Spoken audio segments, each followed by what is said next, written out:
APH antepartum haemorrhage जिसको प्रसव पूर्व रक्तस्राव कहते हैं। तो एपीएच जो होता है वो प्रेगनेंसी के दौरान 28 सप्ताह जो है उसके बाद और सेकंड स्टेज की लेबर जो होता है जिसमें क्या होता है कि बच्चे की डिलीवरी होती है, मतलब बच्चे की डिलीवरी हो जाए उसके पहले यदि जेनिटल ट्रैक्ट से किसी भी प्रकार की ब्लीडिंग होती है तो उसको एपीएच कहा जाता है। 28 सप्ताह के पूर्व यदि किसी प्रकार की ब्लीडिंग होती है तो उसको एबॉर्शन या गर्भपात कहते हैं। एंटीपार्टम हेमरेज वो 3 कारणों से होता है।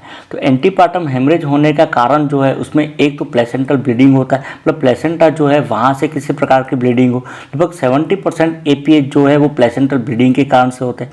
प्लेसेंटल ब्लीडिंग जो है उसके 2 कारण हो सकते हैं। एक तो प्लेसेंटा प्रीविया होता है, लगभग 57% एपीएच जो है प्लेसेंटा प्रीविया के कारण से होता है। प्लेसेंटा प्रीविया के अंदर क्या होता है कि प्लेसेंटा जो होता है वो मेनली लोअर यूटेराइन सेगमेंट जो होता है वहाँ पर स्थित होता है, जबकि दूसरा जो होता है वो एब्रूप्शो प्लेसेंटा होता है।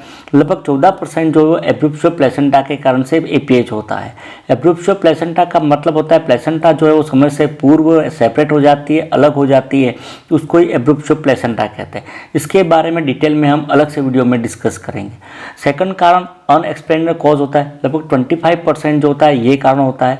अनएक्सप्लेन्ड के अंदर जैसा कि प्री टर्म डिलीवरी होता है, लेबर जो है उसका एग्यूमेंटेशन या इंड्यूस किया जाता है उसके कारण से, या कोई एक्सीडेंटल ब्लीडिंग होती है, ये सब अनएक्सप्लेन्ड ब्लीडिंग के अंतर्गत आएगी। तीसरा होता है एक्स्ट्रा प्लेसेंटल ब्लीडिंग होता है, मतलब प्लेसेंटा के अलावा कहीं और से अगर ब्लीडिंग होती है तो वो एक्स्ट्रा प्लेसेंटल ब्लीडिंग हो जाएगी। लगभग 5% जो है वो एक्स्ट्रा प्लेसेंटल ब्लीडिंग होता है। एक्स्ट्रा प्लेसेंटल ब्लीडिंग का कारण जो होता है वो एक तो सर्वाइको वेजाइनल लीजन होता है, मतलब सर्विक्स और वेजाइना जो है तो उसमें किसी प्रकार का कोई लीजन है या घाव है उसके कारण से।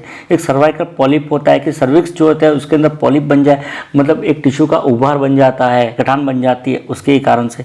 एक कार्सिनोमा ऑफ सर्विक्स में सर्विक्स जो है उसके अंदर कैंसर है तो उसके कारण से। एक सर्विक्स और वेजाइना जो है उसकी वेन जो होती है उसके अंदर वेरिकोसिटी हो जाती है या डायलेटेशन हो जाता है जिसको वेरिकोज वेन कहते हैं, तो उसके कारण से हो सकता है। एक लोकल ट्रूमा सर्विक्स और वेजाइना के अंदर किसी प्रकार की कोई चोट लग जाती है, इंजरी हो जाती है तो उसके कारण से हो सकता है। एक वेलामेंटस इंसर्शन ऑफ द कॉर्ड, मतलब कॉर्ड जो इसका वेलामेंटस इंसर्शन हो तो उसके कारण से भी हो सकता है। नर्सिंग रिलेटेड वीडियो देखने के लिए चैनल को सब्सक्राइब कीजिए। मिलते हैं अगले वीडियो में। Thank you.